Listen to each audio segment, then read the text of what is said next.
I write down weird thoughts, and I'd like to share some. Trump supporters are like the Little League dad, living vicariously through his son, but instead of the kid being good at baseball, it's Trump owning the libs. It's wild to me how many people view politics as this kind of game where you're trying to feel superior to those people on the other team. Because my way of thinking about politics is, I want to minimize suffering, maximize freedom. Like, outcomes are important to me. And I just don't understand it, but I get the sense that it's the right wing having a very strong inferiority complex. What we know about the right wing psychology is that it's really driven by insecurity, which is why all the arguments are so fear-based on the right wing side. And I think owning the libs is their attempt to overcompensate. And in all fairness to them, liberals, not the left, but the liberal arrogance and smugness is just infuriating. So if you're on the right, just know, we on the left can't stand it either. Journalism school teaches that non-bias equals not taking a side. Non-bias is really pounded into your head in a journalism program, but unfortunately, they have a pretty narrow view of what non-biased means. It's almost always assumed that there are two sides to every story. There's the criminal, and then there's the victim of the crime, or the criminal and the police. There's the Democrats and the Republicans. There's the liberals, there's the conservatives. I mean, no one in corporate media is to the left of liberal, so there's nothing to the left of liberal that exists. And you can't take a side. That's what being non-biased is.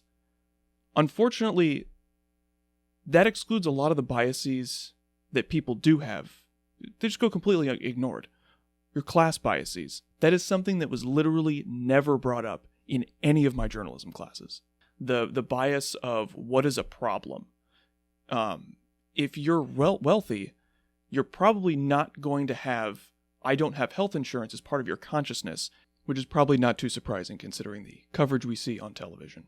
Okay, so you know how the government and corporations are like spying on us 24/7, like every phone call, text message, email we send, it's all recorded, right? The totalitarian data collection is a side effect of the convenience and awesomeness of technology. Because let's get real, iPhones are awesome. What is it with Americans in accepting horrible side effects? We do it with big pharma. We do it with our tech. What is it with Americans? Like, is this something that goes across cultures where humans are like, well, I'll take the good with the bad? Or have we just been conditioned to accept awful side effects? To just accept crumbs? Why does any liberal or moderate want the Republican Party to be rehabilitated? I've seen this in the media and with corporate Democrats. I don't get why they want to think of Trump as some sort of anomaly. Like, the Republicans are the Trump Party.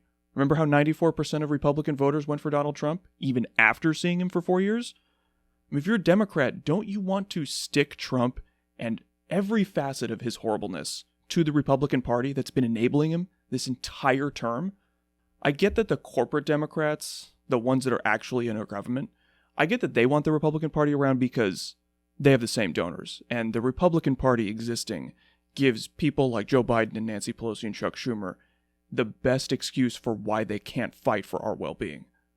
But I don't get why anyone on the non-elite level would want the Republican Party to redeem itself.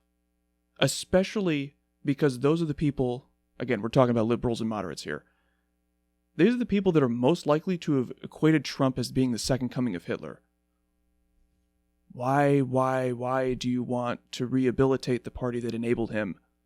If the establishments of both political parties made a list of priorities, your life would not appear on that list. That's what happens when you have a government that's run predominantly by narcissistic people. So I read that Trump's legal team has a win-loss record of like 0-33. 0-59. Excuse me. 0-59. Fun fact. So, they're 0-59. They're either 0-59 or they're 1-60. They're 0-59 or 1-60. Oh. That's worse than any losing streak in baseball history. That's it. That's all I wanted to say about that. Oh, I need to like and subscribe. I'm really good at selling shit, aren't I? This is Alien Perspective. Thanks for watching. And shout out to my sister for the new turtleneck.